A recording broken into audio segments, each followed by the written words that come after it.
What's going on, everybody? Today I'm going to be explaining to you some essentials and must-haves you need to know before going out and exploring abandoned buildings, especially if it's your first time. You definitely want to stay tuned and watch the entire video. Beginners, letting you know that it is illegal to explore abandoned buildings, but that's just what makes it so fun. That's why we keep doing it. But just please don't get caught. Do not get caught. Jumping right into number one, never ever explore alone. It is super dangerous to explore alone because you never know if the floors are weak. You never know if there's a mold problem or some kind of gas that might knock you out and you just be alone in there. If you get arrested, you never want to do any of that alone. It's not fun. Trust me. You never want to explore alone. Always have a buddy with you. Number two, this is another huge one, is know how you got in and know how to get out. Because if you don't know how to get out, it's really, really scary and it's not fun. It's really not fun. It's happened to me before. It's just not the greatest experience. It's always so scary because you never know if somebody else is in the building with you, and then your mind starts playing tricks on you. You hear something that's not there, or you see something that's not there, and you start panicking. So you just have to know your way out and how you got in. Number three. Number three is pretty big, especially for footwear and for your hands.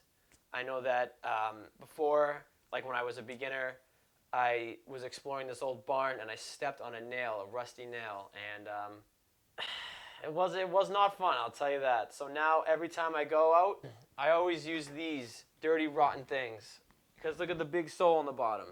There's no nail getting through that. So always wear a boot or something that has a big, thick sole on it because you never want to step on a rusty nail.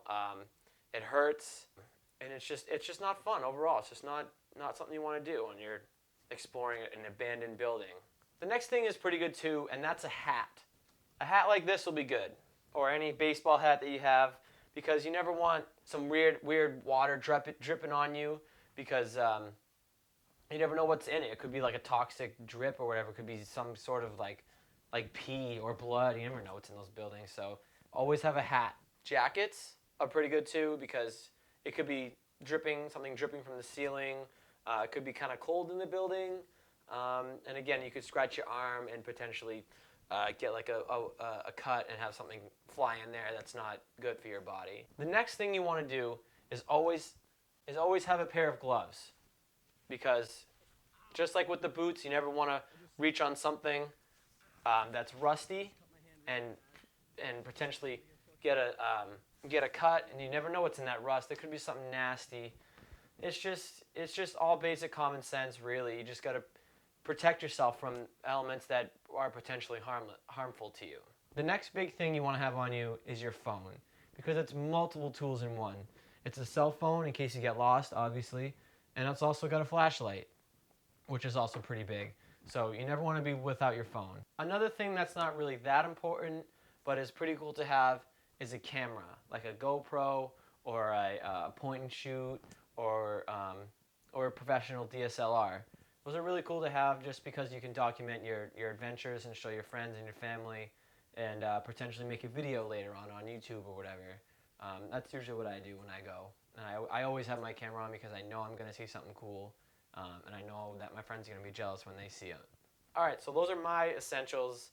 Those are the things that I always use and do when I go explore abandoned buildings. But if you have anything you would like to add, just put it in the comments below and I'll see what you got.